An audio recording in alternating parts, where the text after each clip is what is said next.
the author basically says that consciousness doesn't really get involved until the unexpected happens and we need to figure out what to do next. So, and I think we talked about this a bit last time, where it's your conscious awareness is dealing with something novel, but it's trying to learn. Like, learning is the act of taking it from your conscious awareness and putting it in the unconscious so you can just run it like a program in the background.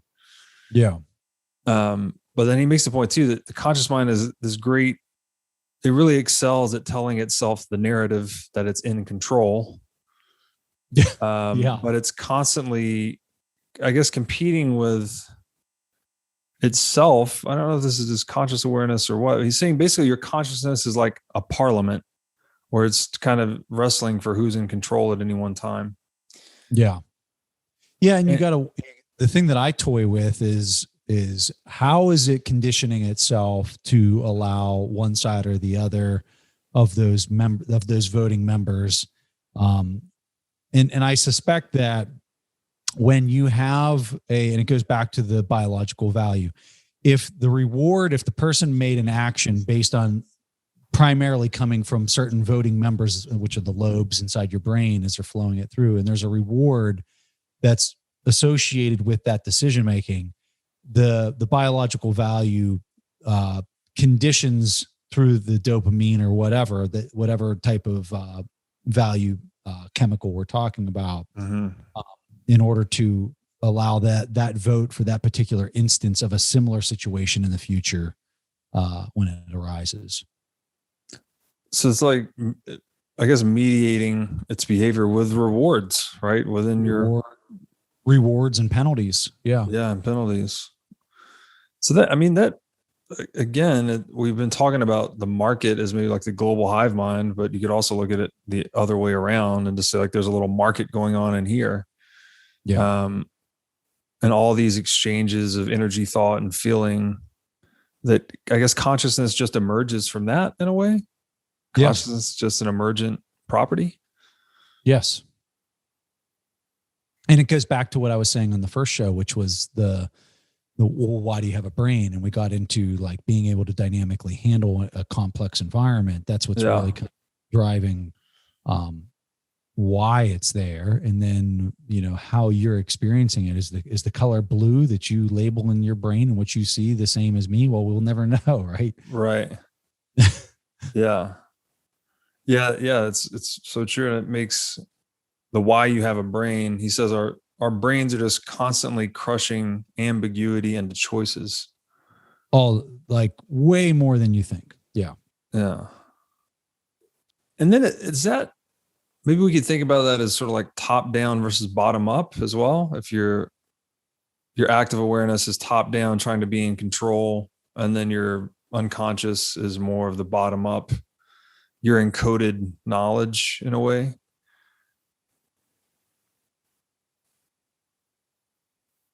You're going to have to give me more on that, Robert. I'm not necessarily understanding where you're going with that. Well, what I was thinking about in a market, we have this, do you want to control through force or through freedom? You kind of have socialism versus capitalism type thing. And then in the brain, he's just making the point that we have this one active awareness that always tries to be in control and control outcomes. And it's useful for certain things.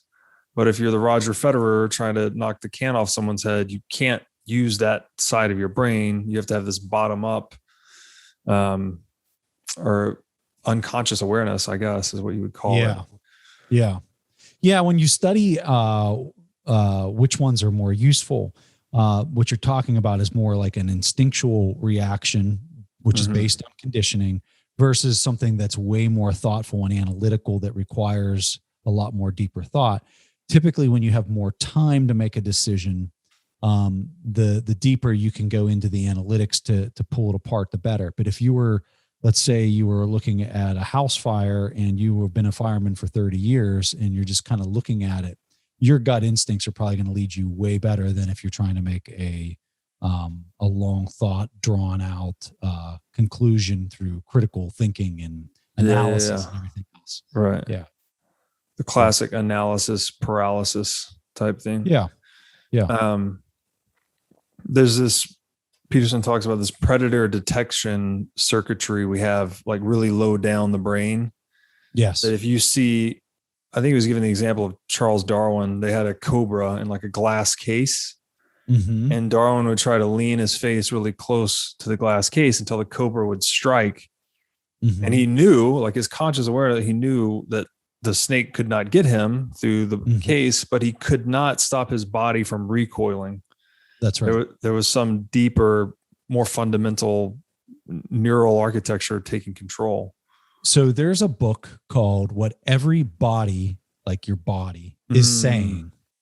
And the gentleman who wrote this basically stood up the whole body language, reading body language for the FBI, and just an incredible read. And what he's getting at is there are certain body language that are innate, that are like way down, like basal ganglia, like level in inner like core of your brain, like right there at the brain stem, that drive the way that people do certain reactions. And some of them are extremely reliable signals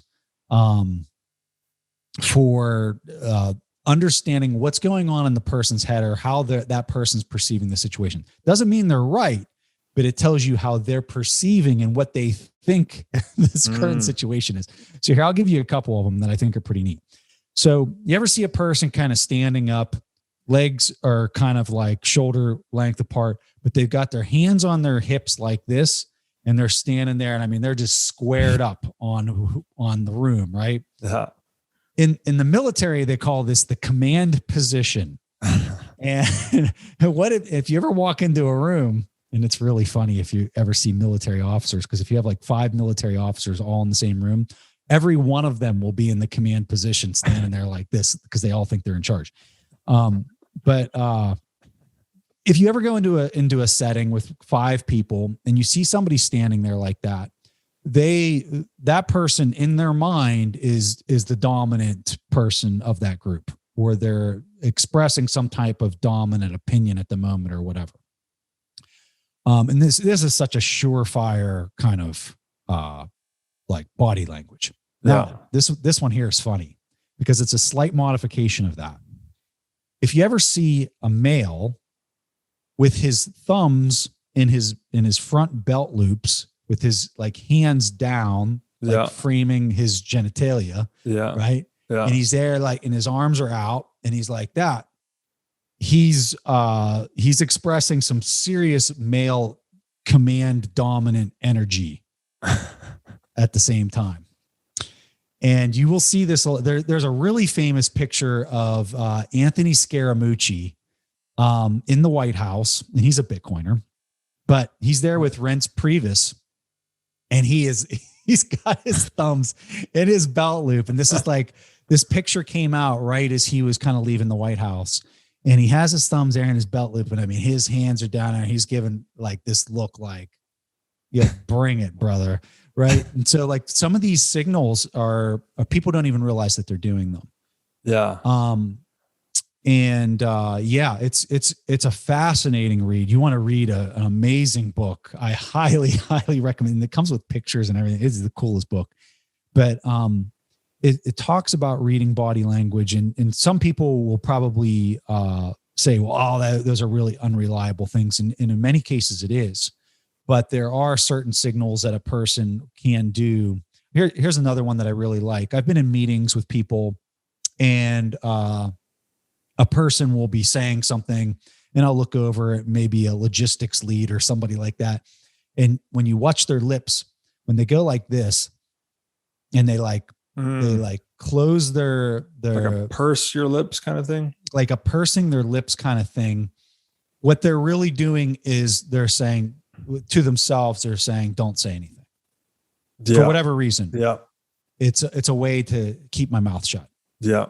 And so I have seen that, and I'll point to the person. I'll say, hey, John, I'm kind of curious what you think. What's your opinion on this matter? Right. And the person's like, well, I think maybe we should not be doing that. And here's the reason why. Right. but they probably wouldn't have said anything if you weren't reading the body language. And there's all sorts of little clues like this that people are constantly, and they're very reliable signals. Some of them are very reliable signals that you can use, and the person has no idea that they're saying something when they're actually screaming something. Yeah. So interesting, especially with the pursing the lips, because it looks like you're physically actually keeping your mouth shut. Yeah. When you're trying to say something. I see it with my son all the time. I see it. I'll be saying something to him and his mouth will just be like, he'll just be like, oh my God, I want to say something back to you so bad, but I'm not going to. It's so funny. I watched this documentary on Netflix. It's actually a documentary series called World War II in Color. I don't know if you've seen that one. I haven't seen that, no. I think they took a ton of footage from World War II and then doctored it up to be in color. So they took black and white footage and, made it color vision, I guess. And then it goes through the entire history of World War II. So it's really interesting, shows all the strategic decisions and whatnot. But this talk on body language reminds me, have you ever seen video of Mussolini? Not really. Or at least not something that I recall. I had heard about him before. His I guess he was an Italian socialist leader. Dictator, actually. And this is the first time I'd ever seen video of him, just a few months ago when I saw this. And he'd be giving these speeches. And I kid you not, he'd give a speech, he'd say his piece, and then he'd just go. He's just like aggressively rocking his head around the room, like almost like something we would think is a joke today, to see a guy that over the top about his body language. Yes. And it was the narrator to the documentary is like, this is ridiculous to us now, but this is how this guy actually was. And he was just like a dictator. So there's something to that. This very basic level biological, we're trying to, I guess, exert dominance or peacock or be an alpha male or something. That's exactly what the command position is. It's a total peacock move. Yeah. Right. Like when you look at you're trying to make yourself like a cat, the cat's hair stands up, they get sideways when they're getting confrontational. And when they're doing that, they're trying to make themselves look as big as possible because, and he talks a lot about this in the book, is this fight or flight situation. When you're presented with a threat, your first reaction is to actually stop immediately and like come up with, okay, am I going to run or am I going to fight right now? The decision point. And so when a person feels threatened, and so when they would be doing interrogations and they'd ask somebody a question, the way that the person would pause and like if they asked a question like, so, like, what was the murder weapon? Was it this? Was it a knife? Would you have used a knife? No. Would you have used an ice pick? And the person's no, right? And in this example, he told me, can't remember if he told me this when we were interviewing him or it was in the book. He knew the murder weapon. Yeah. And he knew it was a strange thing. It was an ice pick in this, I think in the example, it was an ice pick. And when he asked that to the person, like they had this totally like deer in the headlights look of like, no, right? Like it was a flight moment of like, so their body language told him that like, okay. And they did this with 10 people, right? And then when they heard an ice pick, like, what the hell are you talking about? Why are you asking me this? Like, that was your typical person. But then the person who like was the murderer, they were able to say there was something very strange when we said this to that person right there. And then they were able to figure out the rest of it because they got such a big cueing of the body language. So interesting. Yeah. There's no way you can stop it. Yeah. Yeah. You cognitively, the person, you can't suppress it. The person, they had another one that he told me that they were looking at the dilation of people's eyes, and they had a camera that was looking at the person's dilation in their eyes, and they were flipping through some type of document or something like that. And when the person saw like something on the document, their pupils just like exploded. and they were able to actually identify the person and get the testimony out of them that they were the person or something. And this is when you were you said interviewing the author of What Everybody Is Saying. Of what everybody is saying. Yes. Awesome. I think I have that book. I need to read it. Oh my God, dude, that's one of my favorite books. I love that book. Really? Yes. Yeah. I'll check it out. Yeah. So I guess one of the other things, author makes this point too, that, and it's Joe Navarro. It's Joe Navarro is the author, by the way. Joe Navarro. Author makes the point that we talked earlier. Well, I mentioned this, that Jeff Booth, who we had the last series with, and you know really well, he defined intelligence as error correction. And we went down the rabbit hole on that, which I think is just a really interesting way to sum it up, which something that we think is a really complex phenomenon, really just kind of so let's take it not in the complex, but like make it as simple as possible. Mm-hmm. If you have a thermometer in a house that governs the temperature mm-hmm. of the room, and it's, when it's between 68 and 67, it's trying to govern it between those temperatures. If the temperature goes up, okay, and it senses that, it turns on the air conditioning unit to cool down the room, to bring mm-hmm. it back down within that range. Once it recognizes that it's within the range, it then kicks it off and it continues to sense. So for that intelligence, you have to have some type of sensing mechanism. Mm-hmm. You have to have some type of processor that's continuing to update what it's sensing, and then it has to have a very basic logic algorithm in order to make the decision, is it on or is it off? Mm-hmm. Right? Now, people will tell you that's not intelligence. That's just some type of programmatic reaction.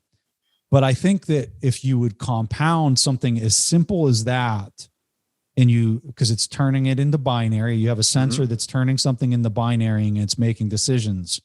It just gets more complex. You add more and more complexity onto that. And that's what's taking place. I mean, at a very deep and crazy, insane level though. Yeah. Yeah. Like we said earlier, that the brain is collapsing ambiguity into decisions, choices, which it's compressing it into binary effectively. Like you can only take action across one pathway. You can't be two places at once. So I guess that's my way of agreeing with Jeff, that it's error correcting, because like just that example, all it's doing is just error correcting. It's constantly taking an assessment of where I want to be. Yeah. What is it that I'm sensing and how do I get it there? And then acting on it. Yeah. And the last piece of that would be the actual signaling mechanism, right? From the thermostat to the air conditioner. Yes. And the author makes the point that in our brains, at least, that it's dopamine. He says dopamine acts as an error corrector, a chemical appraiser that always works to make your appraisals as updated as they can be. That's right. So it's dopamine that's actually intermediating this error correction. No, what's fascinating is how the brain manages the historical, valuation of that. Mm-hmm. And then is it using an average? Is it using a kind of like an exponential average where what's done more recently is more important? Or like, I don't know the nuances of that, of how the neuron actually stores that. Like when it receives a signal from another neuron, how binary that is, or how, like, whether it's whether it turns it into a 1 or a 0. I know when it fires, it does. Mm-hmm. But how is it interpreting the array of inputs from other neurons as far as, triggering it? Whether it's a 0.5 or is it a 0.7 for this particular neuron based on all the neurons that are firing downstream, upstream. Like, I don't know that. You'd have to talk to a neuroscientist on how that's, and is it the same? I don't know. Yeah, I'm not sure about that either. I know. So there's a great book called The Information by James Gleick. It's a really hard book, but by the end of that book, he lays out how a computer with just binary, zeros and ones, they're Yeah. little logic gates. So he explains how just something of zero and ones can basically generate infinite complexity, Yes. by flipping these things. So I don't know if neurons function like that, if they're just zeros and ones or what, but Well, I know with like TensorFlow, when you get into it's called, I think, a transition function for the neuron that you're programming. There's different functions that you can use in order to achieve different results, that whether it's a 0.5 or whether how like basically what I was describing. In TensorFlow, you can adjust the transition function of creating the binary output of the signal. I don't know if that's how it works with the brain, though. I'm not well versed on the biology of that. Yeah, I loved the parallel to me, though, was just stunning. Again, back to money being like a neurotransmitter or vice versa. And that the dopamine's acting as this error correcting agent in the brain. And that's effectively what the price signal is doing in the marketplace. It's telling you, hey, this is profitable space, draw in more production here, or, hey, this is generating losses, move away. Or if, the price of a commodity goes up, it's automatically propagating the incentives to either mine more of it or use substitutes as a consumer. So it's just this medium that's transacting incentives back and forth. And it's like, it occurs here and it occurs in the global brain as well. Another good book on the processing thing that you were talking about is I asked myself, this was years ago, I was like, how the heck does a processor work? Right? It's like, because like when you just think about it, like, it's like, how does that mechanism, there's a really good book. It's called, But How Do It Know? And the author, it's an amazing book. The author is so good at just making it really accessible, and you can see how it compounds and gets bigger and bigger, and then how computers are able to do the just amazing things that they do. Yeah. Highly recommend that book. Man, whoever listens to this show is going to have a reading list as long as they're on.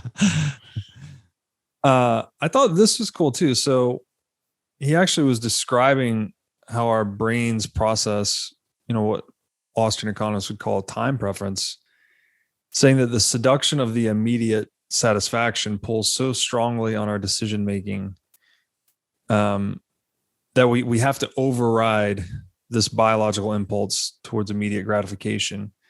And then he's making the case that the housing bubble can't only be understood as an economic phenomenon, but also as a neural phenomenon. But as you and I know, like, it's the housing fiat currency contributes directly to the housing bubble, and it contributes directly towards raising our time preference. So where he's drawing this, what he would say is a connection between an economic and neural phenomenon, I mean, that is the connection. It's manipulation of the money that hijacks our brains. The collective is being neurologically conditioned to spend as fast as possible. And it's happened not for 1 year, but it's happened for lifetimes. Yeah. And so you're going to get, and so it's easy to say, oh, everybody in the world's just so dumb. They're making these stupid decisions. But I would push back on that and say, no, we've been neurologically conditioned to act this way because we've been incentivized to act this way, and we've been rewarded to act this way. And now you're introducing this system that is the polar opposite. And so it's going to be a very hard transition for people that have been neurologically conditioned to not act that way, because in their mind, if you don't understand some of the nuances of what's playing out, like, you're just going to have a hard time believing that there's a reward to act in that way, because everything that you've been led to believe up to this point has suggested that it's not, it's the opposite. It'd be like it rains every single day, and all of a sudden you need to start going out without a raincoat. Yeah. Like, don't make any sense. Like, it's rained every day. Of course I'm going to carry a raincoat. Yeah. We've been conditioned this way, but it's conditioned in a harmful way, right? Because to actually think longer term, if the environment's about to change and it's supposed to be sunny for the next year, then yes, I agree with you. Well, I guess what I say when I say harmful, I mean it's counterproductive, literally. Yes. Like the more long-term thinking you are, the more you save and invest, the more productive you become as a society. Let me push back just a little bit. So when we look at what has been the result of these policies for 80 years, we have had the biggest technological boom ever.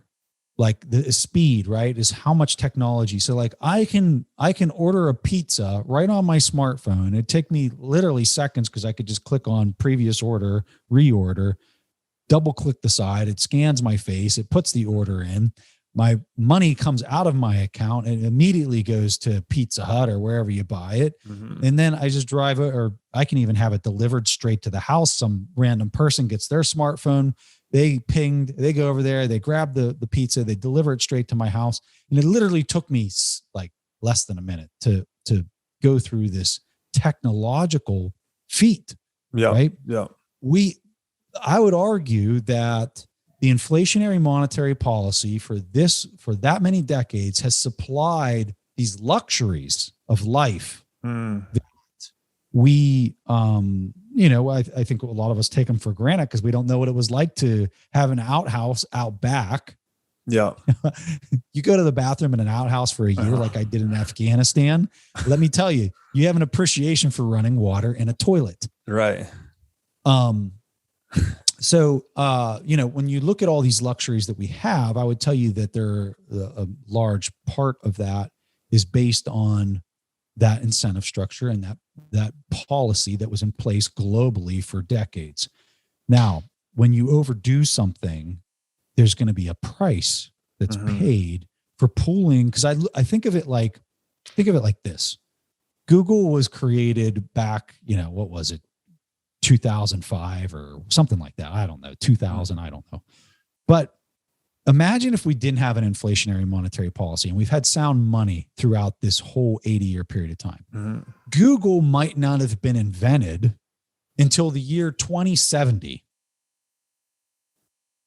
Okay. So is that bad or is that good? I don't like to really say one way or the other. I just want to say that manipulation to pull productivity in the future forward to the left was done. It can't be undone. It was done by people that were making decisions that in their mind were probably out of self-interest. A lot of the times when you're doing manipulation, it highly involves self-interest over some other greater good of the group. And so these decisions were made. It led to what we've been served. And now we're getting ready to pull back the power levers and not go ludicrous speed. And we're going to transition into that type of world. This is what I ask myself, Robert. Let's say we have a successful monetary policy that is sound money for 80 years into the future. Like, let's just say hyper Bitcoinization happened right now. We're now dealing with sound money. And now we lived through that environment for 80 years. And every person in the world has slowed down their productivity to a snail's pace. Was Bitcoin bad? I don't know. Right? Relative to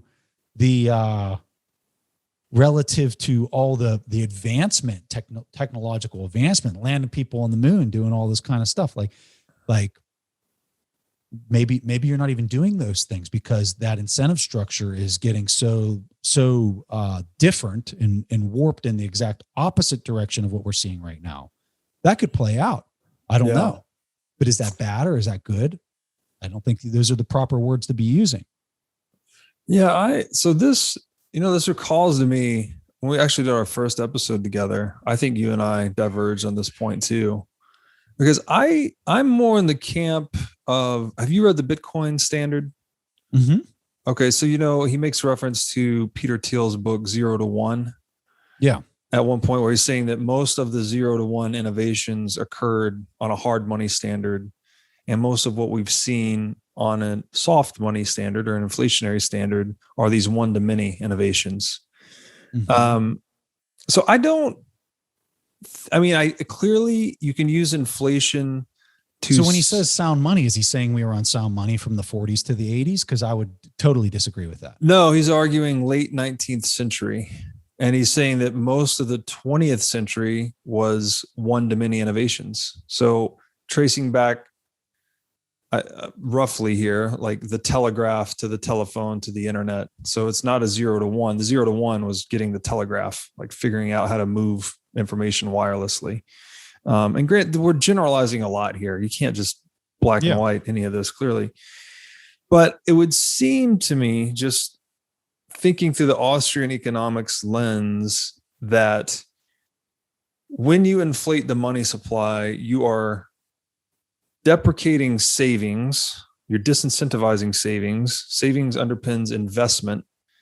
The more savings and investment you have, the longer and more complex chains of production you have, or production processes. You have a lower time preference, right? You can engage in 30, 50, 100-year projects. I think that, in my mind, just thinking about it that way, would be the key to at least nurturing the environment where major 0 to 1 innovations could occur. Whereas inflationary monetary policy is a great tool for just getting everything active. It's like a stimulant. It is a stimulant, right? It is a stimulant. Yeah. So you can, if you've got something going, you can make it go a lot faster. But to your point, you're drawing energy from the future because you have to service that at some point. So I don't think inflation contributes to innovation. And I'm not sure that, like, how would you substantiate the claim that Google may not be invented until 2070? That's a hard one. What I'm saying is that you have created an incentive structure to invest as much, as fast, get the money out the door. Yeah. Put it into innovation, go out. Look at where we're at right now. It's at such peak insanity as far as venture capital and everything. It's like, get the money out the door, get it invested. I don't care if it fails. I'll spread it across 10 different investments. Like, that is a function of the policies that have been carried out for decades. And here we are, right? Yeah. So I'm of the opinion that I don't agree with, I think Thiel's book is really good. I read it when it first came out. It's been a while. For me personally, when I look at the technological advancement that's happened in the last 80 years relative to the last 2,000 years, it's a little hard for me to not think that a majority of all technological advancement has kind of happened in the last 80 to 100 years when we've had these policies. Now, I personally think that with sound money that's not being manipulated, you are going to have a much healthier environment for all market participants.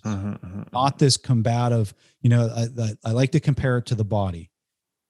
Your body's currency is the ATP that the mitochondria produce, which is the energy packets. Can you imagine if the liver had its own currency and of whatever energy chemical, and the heart had its own energy chemical, and the brain had its own energy chemical, and they had to do these exchanges with each other in order for one in the blood to flow to the other? Like, that's crazy talk. Right. That's crazy. Yeah. Like, your body, can you imagine the frictional churn of performing those exchanges between the organs in your body? Right. It'd be insane. Yeah. So when I think about a world where there's all these different currencies between the different organs, which are the nation states, doing this, like, I'm just thinking to myself, okay, that is a disaster.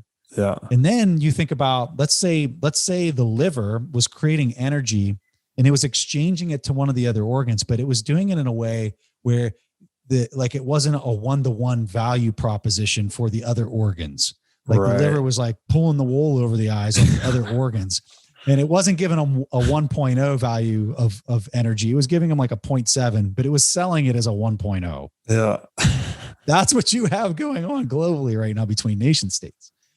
So when I look at a system that is producing ATP, and the mitochondria are basically your miners and the whole protocol and the whole bit, the nodes, right? they're producing this system of valuation that the entire globe can use as a standard unit of account. So you can perform economic calculation and you can determine what the value of a business is. And you can determine what the value of lumber is. Like, dude, it's just so obvious. Yeah. When you compare it to a biological example. Yeah, I couldn't agree more. And, it eliminates. So that was my way of saying I kind of agree with you a little bit with what you were saying, right? Well, I was just going to say that. Well, first I was going to say that it would also eliminate foreign exchange markets, which are purely parasitic, right? Yeah, it's banks just switch. Yeah, just friction. But then it's kind of like, I don't know if I'm right necessarily. I don't know if you're, and it's impossible to disentangle. No. This is one of the things about economics is that you can't rerun the experiment. It's not like we can be like, all right, back it up to 1900. Let's try it again with sound money and see what happens.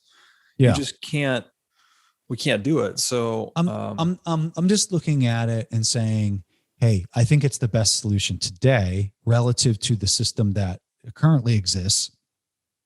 But I'm not going to go and ride the high horse. Like the thing that I support today is going to continue to be this white knight thing 80 years from now. We have no idea what it's going to morph into or what kind of incentive structure it's going to create after decades of use, assuming that it becomes the new standard. I think excellent point. And, again, important to stay humble. But so let me ask it this way then. Clearly, we don't know where it's going to go. There could just be some Bitcoin 2.0 in 50 or 100 years that takes us to some other new innovation nobody saw coming. Yeah. But absent that, so ignoring that possibility, do you think there would ever be a point that we'd be like, okay, we've been on sound money for 50 or 100 years. Now there's some reason we need to inflate the money supply again. Like we'd flip back to a fiat standard for some reason. I think you'd have to have it turn into some type of deflationary force, because I think the deflationary force would supply the same detrimental incentive structures as an inflationary force. It'd be like a positive charge versus a negative charge. But if you have something that's dead set neutral in the middle, well, then you're not going to run into those issues. It's a calm pond. It's, like if you think about like a currency being a calm pond, it's easy to understand the value of it. But if you have this disruption, and let's just say it's a positive wave, inflation, or you have a deflationary wave, I think it could have a incentive structure for people to not do anything. So you think if there's... And Bitcoin's not deflationary. It's not meant to be deflationary. If people are losing coins, that is deflationary. Yeah. After you get to a point where they've all been issued. So, if I would say that there could potentially be an issue years and decades later, right? It's going to be maybe a deflationary force that would be the issue. And you mean money supply deflationary, not price deflationary. Yeah. Okay. Yeah. So this is another question I think about a lot. I put it out on Twitter a long time ago, but there's this old saying by Sophocles. He says, nothing vast enters the life of mortals without a curse. And I'm like, okay, if Bitcoin is what we think it is, it's certainly vast. I mean, you could argue that it's already vast. That's where I'm going. Yeah, that's where I'm going with this, because if there's one thing that I've noticed about how nature and reality works, it's almost, every opportunity has a seed of misfortune attached to it. And every misfortune has a seed of opportunity that's attached to it. This is why you have your yin yang, right? Yin and yang, yeah.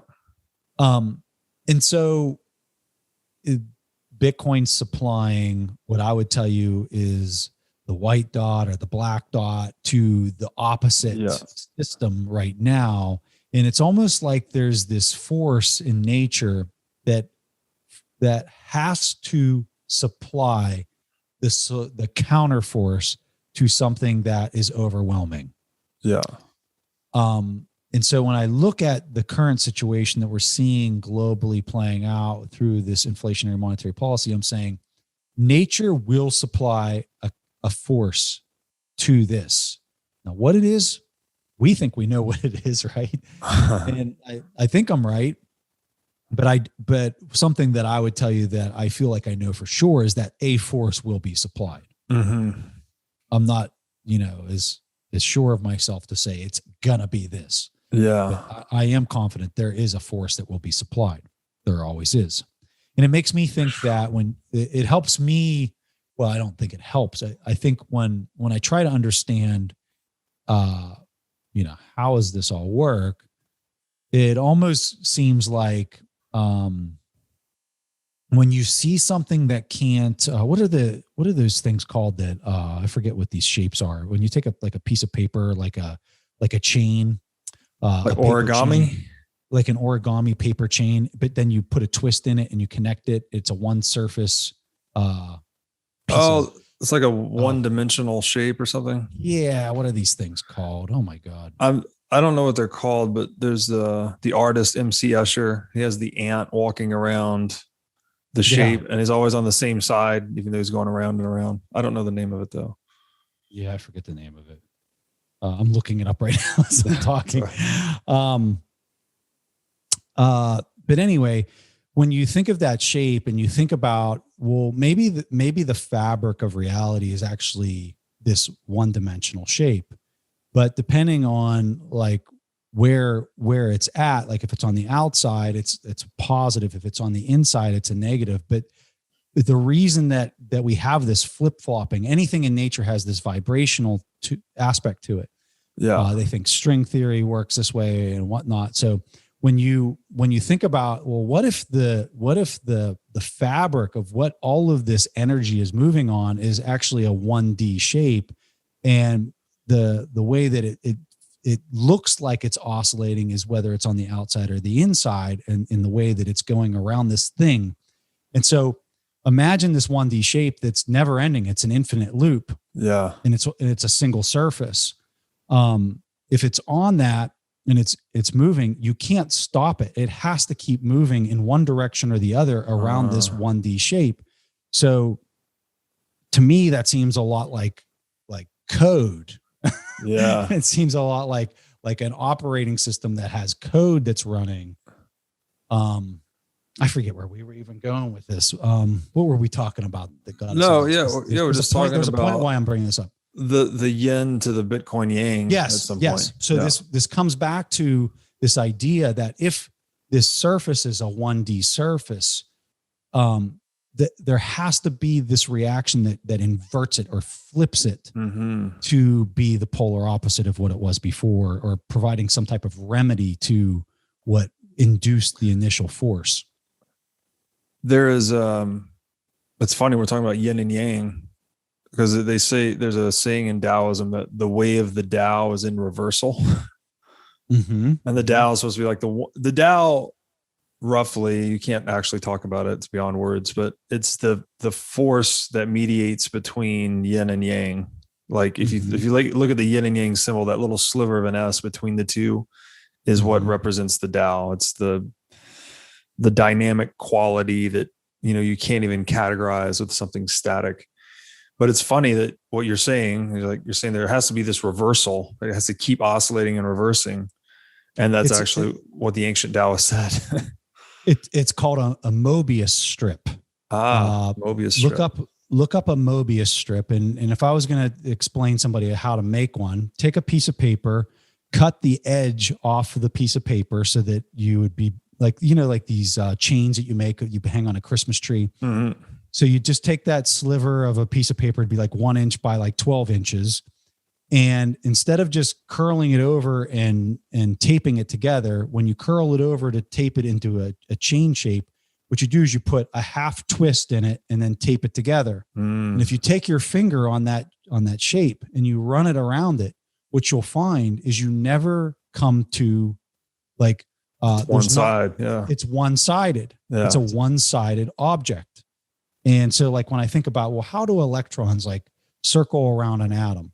Maybe like the fabric of what they're moving on is maybe in a shape like this, so that like stopping it is nearly impossible, because it's just continuing to travel around itself in a one-dimensional like surface of some sort.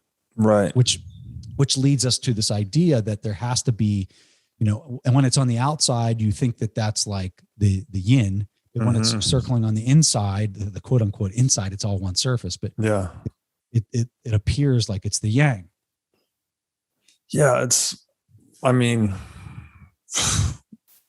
yeah, I don't even think we can really think No, like there's you no can't way. like who.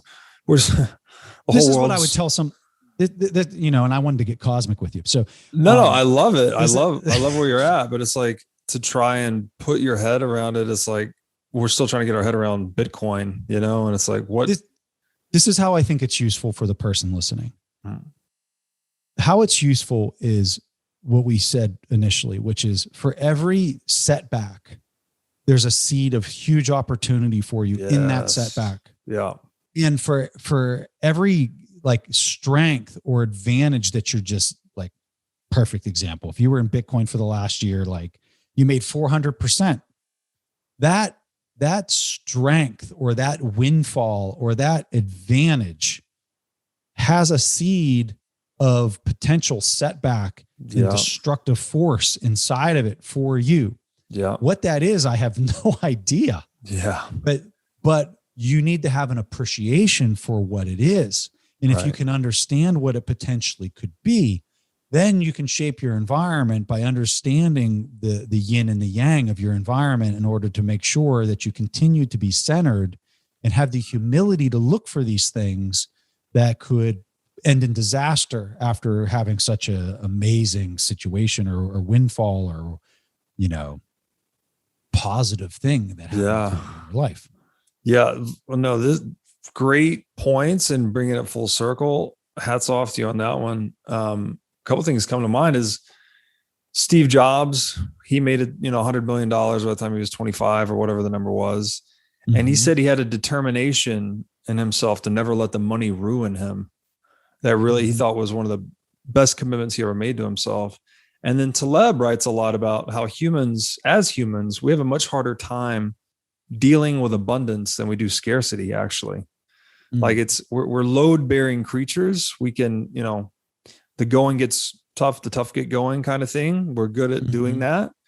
But when we're super just wealthy out of our mind, living in opulence and luxury, that can be very corrosive to the soul if your value systems aren't properly set. If you're just, I think it's extremely corrosive. Yeah. Imagine playing a video game where your typical video game, when designers make games, they want the person to be able to progress through the game at a kind of a steady pace. And that's enjoyable to the person who's participating in it. There's a challenge. There's something to look forward to. They're seeing their score go up. It has a little bit of volatility, which then makes it addictive. Now let's think about a game that is so easy and you're just crushing it the whole time. And you just play the whole game straight through and never had any setbacks and just crushed it. Yeah. That's a pitfall. Especially if the person goes on to go play another game and they think it's as easy as the last one that they just won handedly. So there's a little bit of game design and game theory in the way that a person is wired to have an enjoyable and meaningful life. I feel bad for people that have a windfall, to be honest with you. Especially if it's super young. Yeah. Because I think that it can be ruining for the person because they don't have any type of sense of contribution. They don't have any sense of going through the levels and the challenges and the hardships and the meaning. Yeah, meaning. It's all whitewashed. Yeah. This is probably why generational wealth tends to be squandered by the third generation, right? It's like yeah, of course. Yes. The patriarch makes a ton of money. He teaches his son how to do the business, who does it pretty okay. But then by the third generation, the son's son, he's so spoiled and accustomed to it, he loses it. Yeah. The opportunity has a seed of destructive force associated with it, and exactly what you're describing. Yeah. So what do you think? I mean, what is again, I'm just thinking about like advice to young people. How do they steel themselves against that seed of misfortune? Oh, there's a really good book. I'm trying to remember the title. I can't believe I can't remember this. Hey, everybody. As you've no doubt learned by watching this show, Bitcoin is the single most important asset you can own in the 21st century. And one of the most important companies in Bitcoin today is NYDIG. NYDIG's mission is to get Bitcoin into the hands of as many people as possible. One of the ways they are accomplishing this mission is by empowering banks and financial technology companies to offer their own Bitcoin products and services. As a true game changer in the industry, NYDIG is safely unlocking the power of Bitcoin for forward-thinking individuals and institutions alike. Led by Robbie Gutman, Yin Zhao, and Ross Stevens, NYDIG has absolutely exploded onto the Bitcoin scene recently and has quickly become a leader in this space.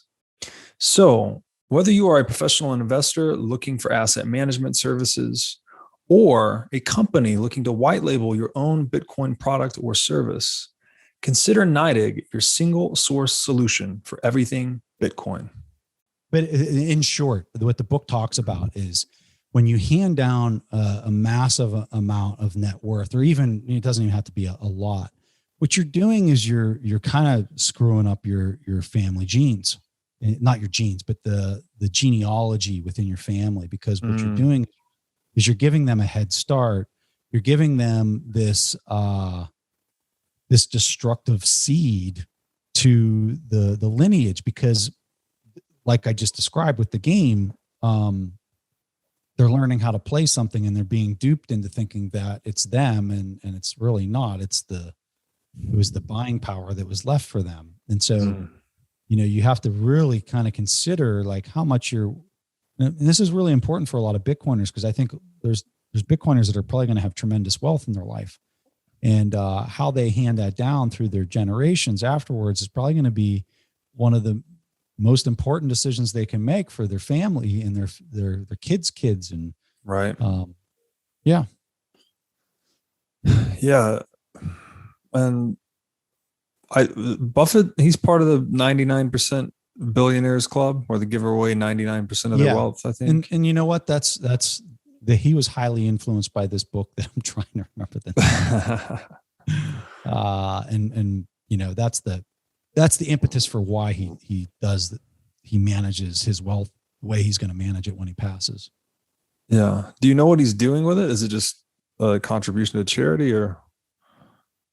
Yeah. It was going to the Gates Foundation. And here's the name of the book. It's called The Gospel of Wealth by Andrew Carnegie. Gospel of Wealth. Yep. And it's not a long book. It is actually, I don't know how many pages, probably 30 pages long. Awesome. Highly recommended for anybody with a high net worth. Yeah, it's I don't know. I mean, I guess I haven't put a lot of thought into it, but it seems like I'm 35. So it's like I'm playing this game, trying to accumulate more wealth. Got a child, would like to, see her have a good life and good opportunities coming into adult life. So you want to hand that on, but there's some balance there. You can't just, assuming you have a high net worth, you can't just make it too easy for them. They need to have some struggles or some trials to fortify themselves, right? Yeah. The real gift to them is the conditioning. I know I'm hitting on this brain stuff a lot, but it's the conditioning that you provide them for the first 18 years. They live for 18 years. It's the first 18 years of their life. Especially the first 6, 7, 8 years, because that's where they're really kind of developing their moral foundations through seeing you and how you interact with your spouse and with other people, and how do you treat every person you pass? Is everybody an idiot, or or does everybody have meaning in this world? Yeah. And then when they in their teens and they're ornery and difficult, are you there to show them unconditional love and tolerance, but still showing them and demonstrating to them what right looks like? Like that's the biggest gift you can give them. Yeah.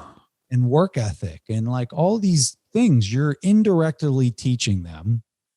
And the best teachers don't tell, they show through right their actions.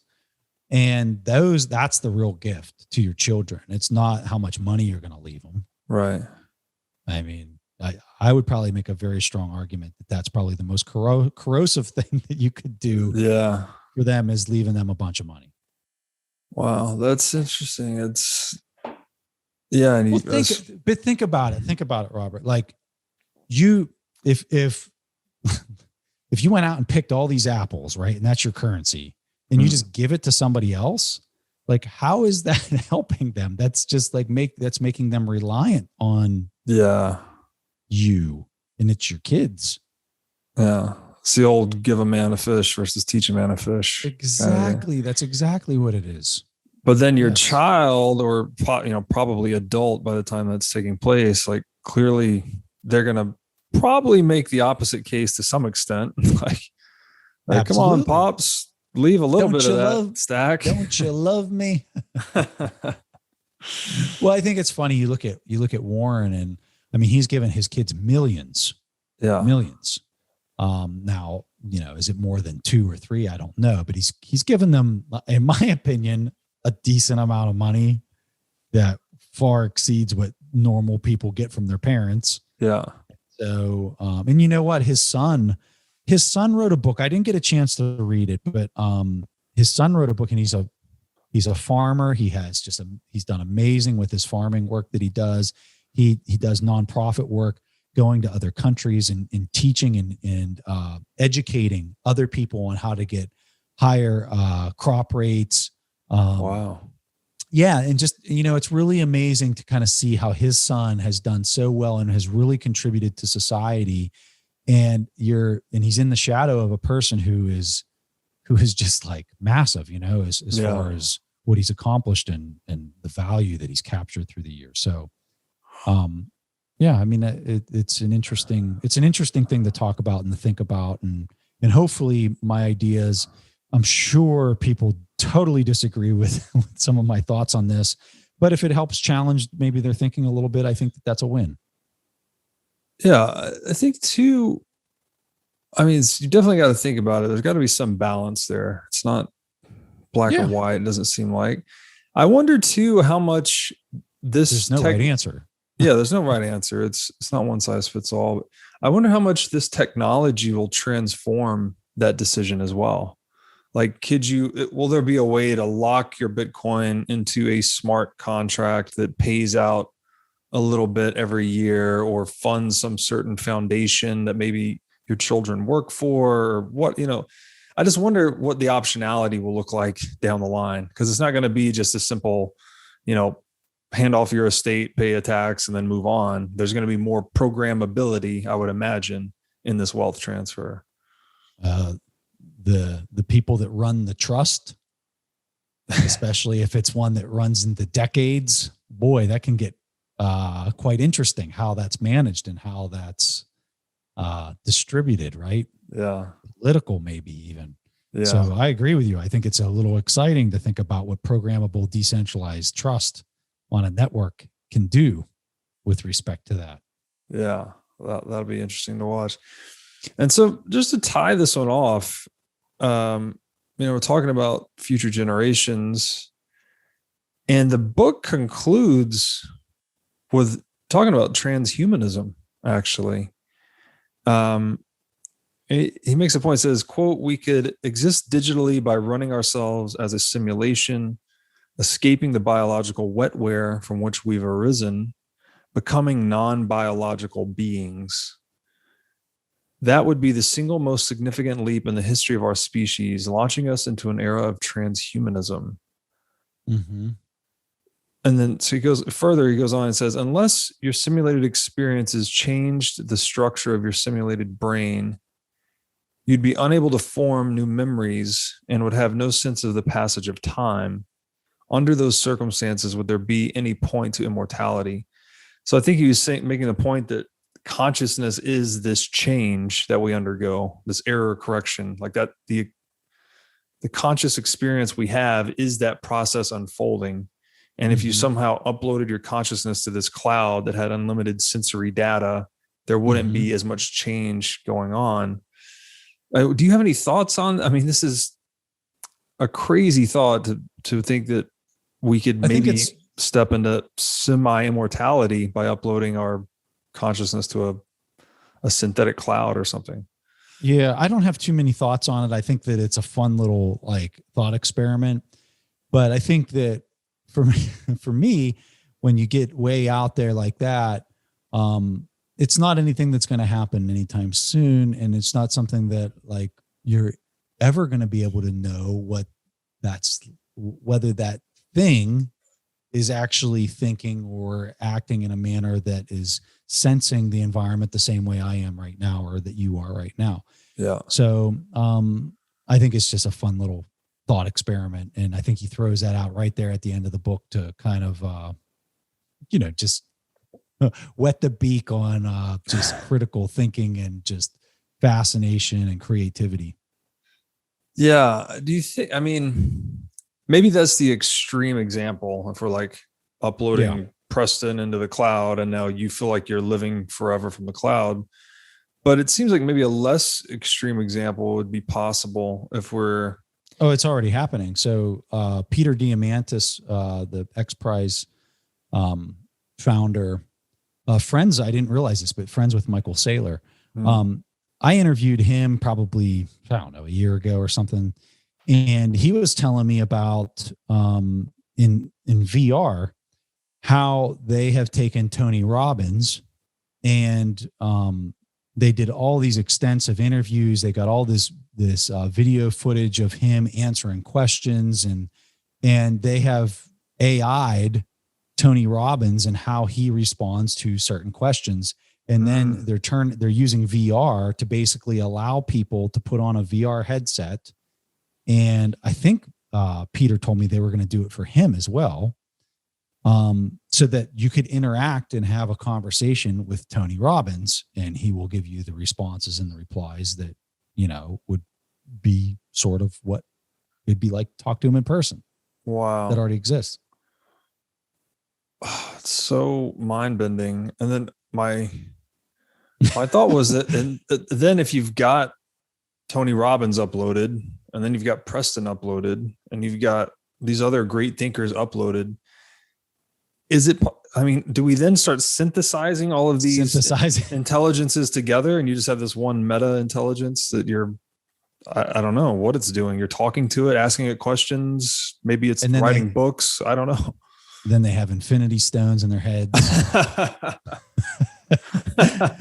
They're shooting laser beams out of their eyes. Oh. No, I think it's a really interesting thought experiment. Now, how well does it work? I don't know.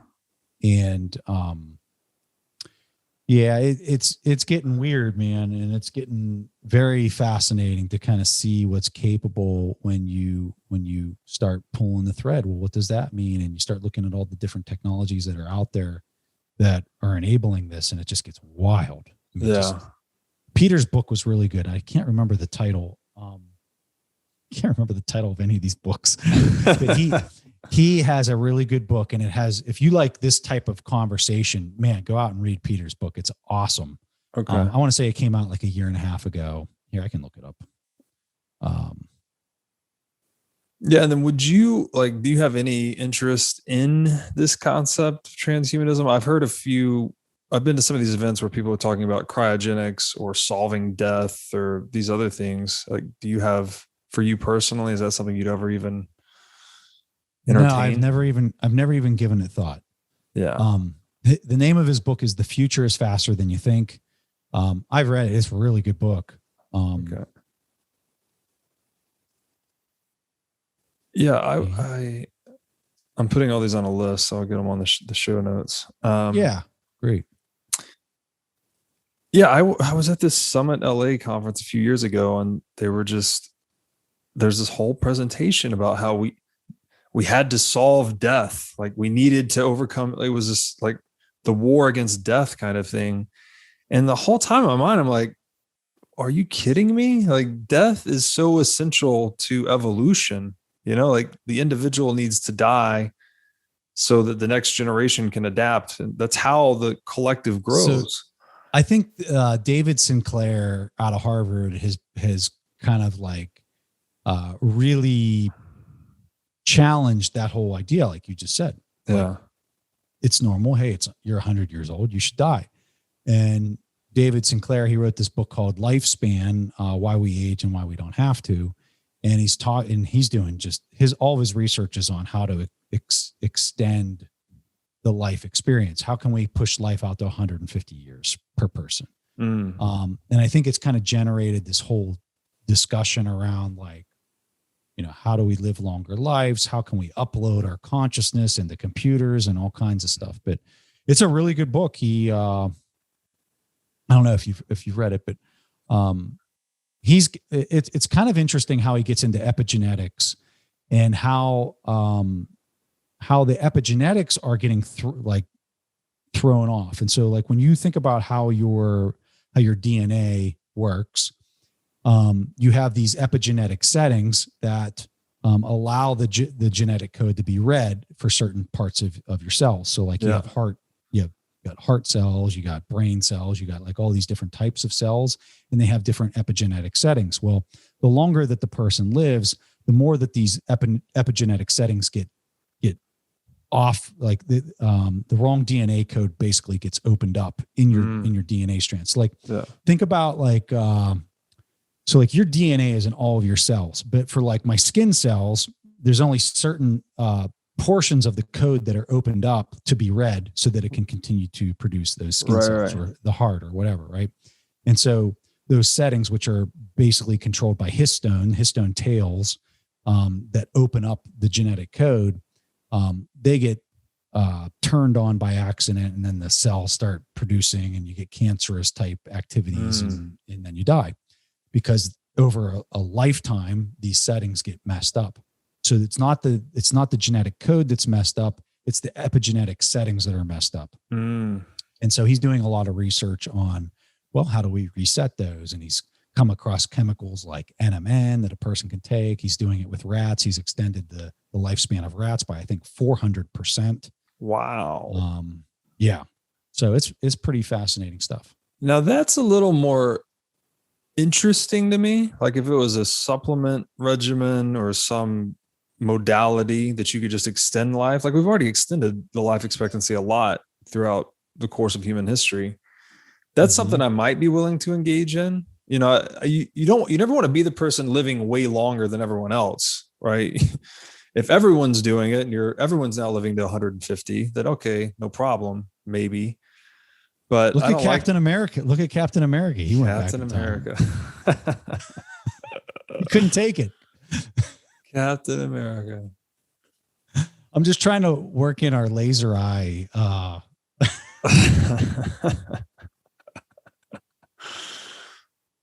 Well, that I think is a great place to put a button on it. And thank you again for joining me. And I guess next time we're going to go down the real rabbit hole. Yes, we are. Hang on to your hats. The Seat of the Soul by Gary Zukav will be our next book. And yeah, man, it's a trip.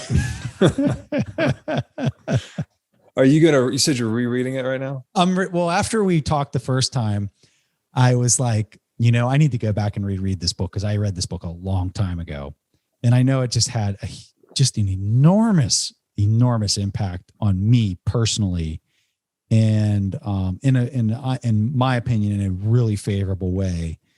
And I just had to go back and kind of reread it out of nostalgia purposes. And as I was going through the book, I was like, this is a little out there. Like I can see why Robert had his reaction that he had. And I'm looking forward to go through that with you. I'm really looking forward to that. I am really looking forward to it as well. And I honestly have to thank you because I had the same reaction where it's like, I'm reading the book. Sometimes I'm confused. Sometimes it's like way out there. But other times I'm really loving it. But after getting through it, it changed something in me. And we'll get into it when we talk about the book, but it's for the better. And I really appreciate that. So, well, I can't wait for that one. Yeah. I guess we should thank Oprah too. I think she's the one that got that on the radar, right? Hey man, she's the one who's championing that book. I mean, it's her favorite book of all time. That's why I read it. Cause I was like, you know what, if this person says that this is, and that's how I pick books. I find somebody who, for me, I think is really inspirational or who has had a really dynamic change in the trajectory of mankind or has, created an amazing business. I just want to, I like to read about them, but I really like to find out the books that influence them the most. And then I like to read those. And so like, that's how I get my reading lists of what I read is I try to find like these really influential people. And then what is it that they read? And I want to read that. That's brilliant strategy. All right, man. Well, thank you so much. Until next time. Yeah. See you soon. All right. See you. All right. See you, Preston.